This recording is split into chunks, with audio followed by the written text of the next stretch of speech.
All right, so now what I want to do is discuss this document, an essay written by Gotthold Lessing in 1780, Education of the Human Race. We mentioned him in one of my Steiner lectures on his karmic relationships. Steiner mentions him in passing, pointing out the rather astonishing idea that at the end of this document, Lessing appears to believe in reincarnation, which is rather astonishing, Steiner says. So we'll look at this document, and what I also want to look at Joachim of Fiore, who is the 12th century Calabrian mystic, who was the first to propose a three-stage view of history, where you have the age of the Father, or the Old Testament, the age of the Son, or the New Testament, and then the then-dawning age of the Holy Spirit, when he thought that the church would fall away and speak to monastic communities alone. In a way, Lessing sort of revives this three-stage model for his short essay on the education of the human, or rather long essay, let's say, of education of the human race. And it revives these three stages, but with different implications. Now, he is situated during the Enlightenment, and Spengler refers to him as an equivalent of Nietzsche's idea of the Socratic man who comes on stage. Spengler picks that idea up from Nietzsche, where Socrates comes on stage and he represents the principle of reason and the dawning of a culture's respective morphological phase of enlightenment, in which the almightiness of reason comes on stage now to sterilize away the mysteries. There aren't any mysteries anymore that reason cannot solve. Piety is sterilized away. In China, this is the figure of Confucius, let's say, who says we have to uphold the rights, because upholding the rights, such as filial piety and ancestral worship, those rights uphold the structure of the state and keep it stable. And he says it doesn't matter whether you believe in the gods or not. That kind of piety is not necessary. It's just necessary to perform the rites. So Confucius represents in China the coming on stage of the Socratic man, just as the Buddha does for Spengler in India. Buddhism is the birth of nihilism, according to Spengler, but Buddha also sterilizes the mysteries. There is no soul, no gods, no Brahman, no Atman. There is only nirvana, the blowing out of the soul. So he represents, as far as Spengler is concerned, the Socratic man in Indian civilization. And then in our civilization, then he says a character like Voltaire is a perfect exemplar of this. Although Voltaire, and he says Lessing also, who is his equivalent, and Lessing had some polemical interactions with Voltaire. Lessing liked to fight. He was a guy who liked to argue.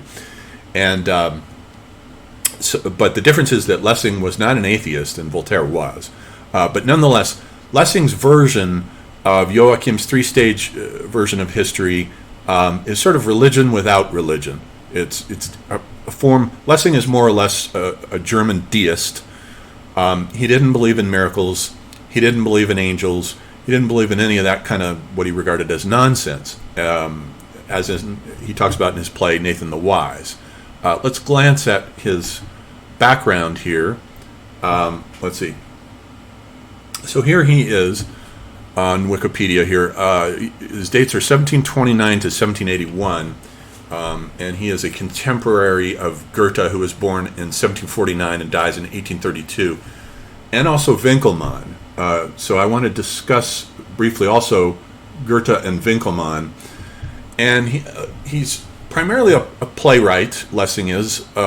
Starts off with a few plays, but he's also a theoretician. He wrote the great, one of my favorite works of aesthetics, the Laocoon, which was published in 1767, and was a response to Winckelmann's History of the Art of Antiquity, which he disagrees with, which was published in 1764, and in which Winckelmann is more or less the first German to propose the stage view, the stages view of history, although at this point it's still only three stages with these guys. It becomes four stages with Goethe, and then Spengler picks it up as four stages, the four-stage model of history. For Winckelmann, the art of antiquity had a phase of necessity, which went all the way down to the sculpture of Phidias in 5th century Athens, and then at the peak of Periclean Athens it becomes exemplified by beauty.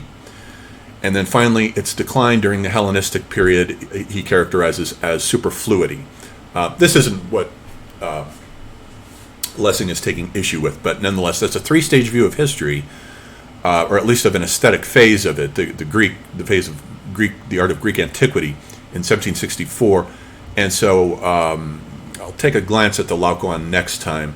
And then he writes Mina von Barnhelm about the same time, which Spengler says represents the first real play of German nationalism. It's the first truly, really German play.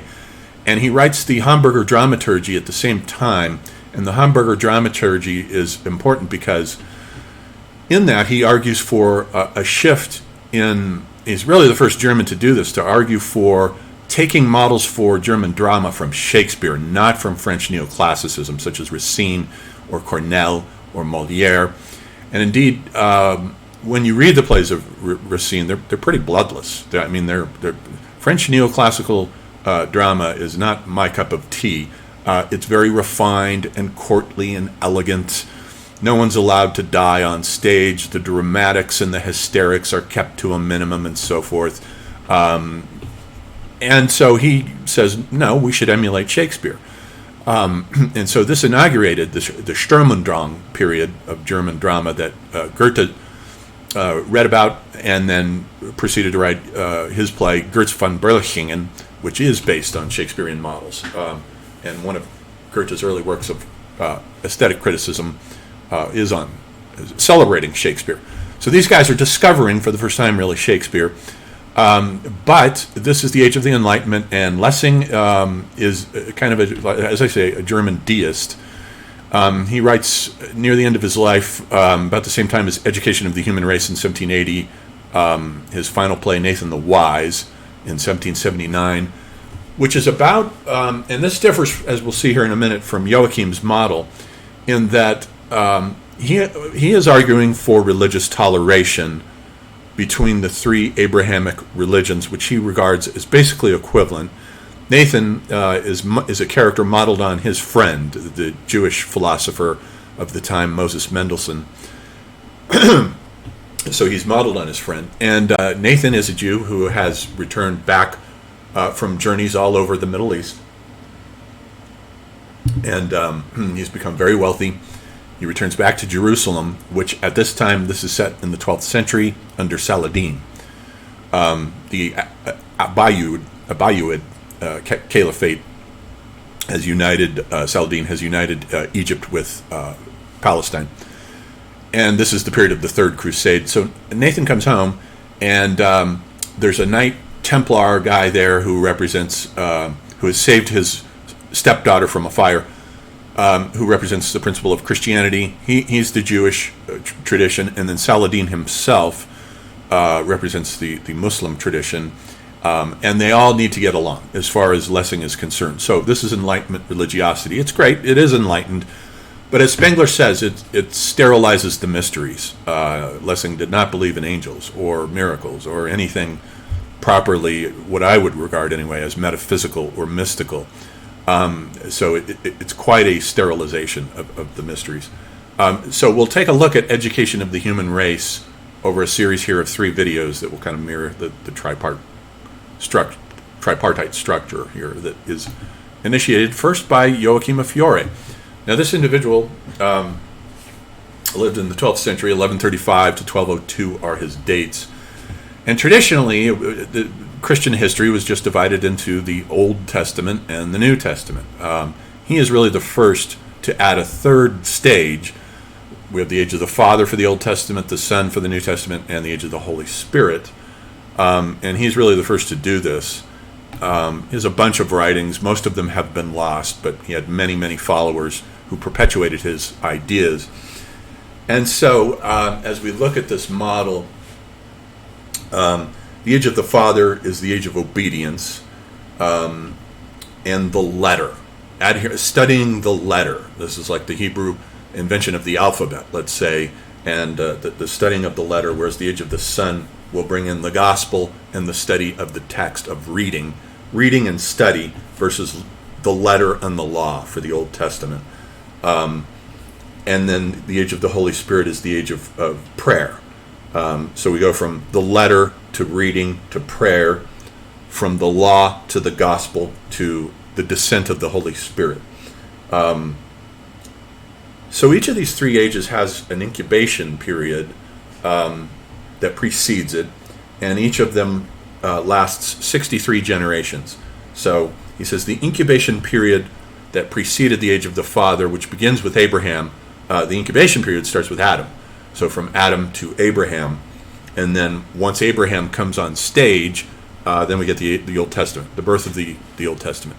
And then with the Son, there's a shift, and then the incubation period, the Son is sort of the hinge in between the letter and the Spirit, let's say, and then the Holy Spirit, the period of incubation for it starts with Benedict, Saint Benedict, in around 500 A.D., who announces the whole monastery idea.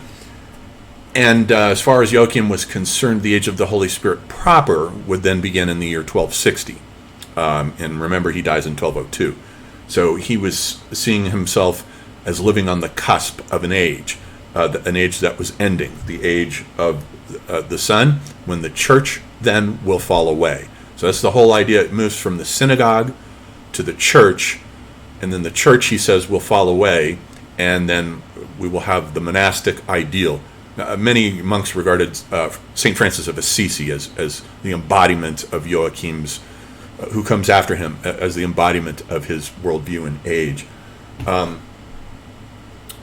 So he does have this other idea, too, of concordances. And he says that, borrowing from the 7 seals of the book of Revelation, he says that there are 7 seals for the age of the Father, the synagogue, and there are 7 seals for the age of the New Testament as well. Presumably, this also implies that there will be 7 seals to come for the age of the Holy Spirit. Now, what he means by these seals actually are trials. These are difficult periods and developments. And he says that, and they correspond. He says that, so in a way, there's a kind of morphological, almost a Spenglerian morphological set of correspondences. So we have these 7 stages. So we start with the Hebrews in Egypt. So this seal number 1 is the Hebrews separating themselves from the Egyptians as a people. And they have to deal with, the Egyptians enslaving them. And so what in reality happens, of course, is that the Hebrews are an internal proletariat, to borrow a term from Toynbee, within Egyptian civilization that is then exiled and becomes a band of refugees traveling across the deserts of Sinai. And by the time they arrive into Palestine, they have become a barbarian war machine, or a barbarian war band, let's say. And they proceed to conquer Palestine and take it by force, largely and presumably from the Sea Peoples, whom the Egyptians have already settled there about a century before this. Moses' dates are roughly 1200, time of Ramses II, and then Ramses III, with the whole problem of the Sea Peoples coming out of the Black Sea and conquering and overtoppling the Mycenaeans and the Hittites and the Canaanites. The only way Ramses III could solve that problem was by settling the Sea Peoples in Palestine. So presumably, and one of their tribes, the Peliset, becomes the name for Palestine. So presumably the Hebrews, once they get into Palestine, are fighting peoples who had formerly been nomadic on the sea and have settled. And so the second seal, Joachim says, is the Canaanites, and that I guess that's what we're talking about here. The Canaanites now are a mixture of the Canaanites who were there at Ugarit before the Sea Peoples came in, and they're intermixing. The Sea Peoples are a kind of a group of refugees who also become a barbarian war band, but they're approaching Palestine from the north, and the Hebrews are coming up from the south. And the third phase is the third seal is the Syrians. They have to deal with the Syrians, and then the fourth seal is the Assyrians, who then under Tiglath-Pileser III, the Assyrians come down, of course, in about 722 BC, and they completely destroy and eradicate Israel, and they are the first to invent deportation of entire populations. And so the northern kingdom never recovered. It became Samaria later on. And then the fifth seal was the Babylonians. So the Babylonians come along at about 586 BC. and conquer they do the same thing to the southern kingdom of Judah, which is much more closely tied in with Moses and the Levites. And so they are taken to Babylon, and then they are returned by the Persians. And then he says that the sixth seal has to do with persecution by foreign invaders in the books that are described in the books of Judith and Esther. And then finally, with the seventh seal, we get the Maccabean revolt, which is a boundary act, of course, of one culture rejecting being overtaken by another culture, in this case the Greek Seleucids, Antiochus Epiphanes the Fourth, who wanted to install a cult of Zeus in the temple instead of Yahweh. So we get the Maccabean revolt, and then he says this concludes then with a period of peace in which the Maccabees reconstruct Solomon's temple, and we get a whole new unified state for the first time since the Davidic monarchy. And then so for the seven seals of the age of the New Testament then, there's a mirroring. Just so we have, when the Christians come along as a new internal proletariat, we have a struggle against the synagogue, and the synagogue then becomes a kind of mirroring of the Hebrews' initial struggle against the Egyptians. This is a people that has to distinguish itself from another people. So we have Joachim's principle of concordances here. And then the second seal for the New Testament is the persecution of the early Christians, which mirrors the Canaanites fighting the Hebrews, he says. And then the third seal for the New Testament is Constantine, who's about 330 A.D. He founds the city of Constantinople, and this lays the groundwork for new heresies that come in and the breaking away eventually of the Greek church from the Latin church, what he calls the Latin church. This corresponds to the seal of the Syrians. And then the fourth seal is the Muslim conquest. They come in and they conquer Jerusalem and Alexandria, eastern parts of the Roman Empire, the Eastern Roman Empire. And eventually, of course, Byzantium. And this corresponds to the Assyrians when they came in and overtook the northern kingdom of Israel. And then he says the fifth seal, and he believed that he was living at the very tail end of the age of the fifth seal, which corresponds to the Babylonian captivity. Then we have the new Babylonian captivity of the church, which is oppressed by the German Empire at that time. This is about the time of just before the Crusades, 1050-ish, and so forth. And then we get the sixth seal has to do with the various papal schisms, such as the investiture controversy with Henry IV and Pope Gregory. And this corresponds to the persecution by foreign invaders in Judith and Esther. And so he says that the seventh seal will come after him, and that this will be an age of earthly peace.